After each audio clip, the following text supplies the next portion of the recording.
Welcome back to the channel, ladies and gentlemen. Today I want to take a look at a topic that's getting harder and harder to ignore and is becoming a serious issue for Americans all over the country. I'm talking about our nation's skyrocketing crime. Pearson Sharp. First of all, welcome back to the channel. Thanks for tuning in, and if you're new here, please do hit the like and subscribe button to see more videos like this. So first of all, for anyone paying attention, this surge in crime across the country is no surprise. We have a government that I wouldn't even call it barely functional. It's worse than that because it's actively creating these problems. If you're not aware, a government's only job, the only one it has, is to protect the people. That's it. It's not to raise taxes or build roads or provide healthcare or fresh water. No, those are all things the private sector can do 1,000,000 times better than the government could ever dream of.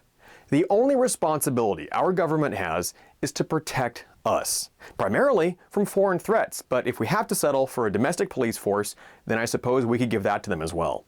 And I'm not knocking the police. Hats off to all the amazing men and women in law enforcement out there who are just trying to do their jobs, fighting the criminals in the streets and the criminals in the government at the same time. But back to my point, our government's only job is to protect the people, and they can't even do that right. I mean, a dozen major U.S. cities just reported all-time record high murder rates. So far this year, there have been 525 murders in Philadelphia, up from the last record of 500 set all the way back in 1990. But Philadelphia isn't alone, and here's a list of the major cities in America that have seen their murder rates go through the roof since Biden was installed. They're all the usual suspects. I'm a little surprised about Kentucky and Indiana, although that just goes to show that leftists are a cancer and the disease is spreading. When I saw this list, it got me thinking, so I looked up who the mayors were. Now you probably know where I'm going with this, and sure enough, without exception, every single city on this list is run by Democrats. Most of them have been for decades. Left-wing apologists will deny this, but it is absolutely not a coincidence. The left isn't just denying the soaring crime, they're responsible for it. I mean, what do you expect when you have cities like San Francisco with the rocket scientist Mayor London Breed coming up with programs paying criminals not to shoot people?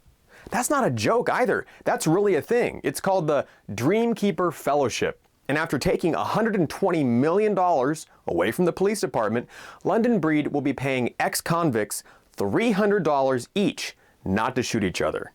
Or how about in Los Angeles, where the city's zero cash bail policy acts like a revolving door and criminals caught by police are being let go as soon as they're arrested.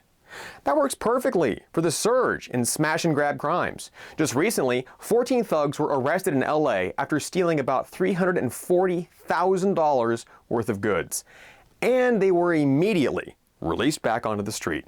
I'm sure they won't do that again. Does anyone really think things like this are going to work? Probably not. But the people in charge don't care. The goal is to create chaos. And it's working. Divide the people, defend the criminals, lock up the law-abiding citizens, and create a society so utterly dependent on an all-powerful nanny state that we'll all be too busy lining up for our weekly stimulus checks to ever think about resisting.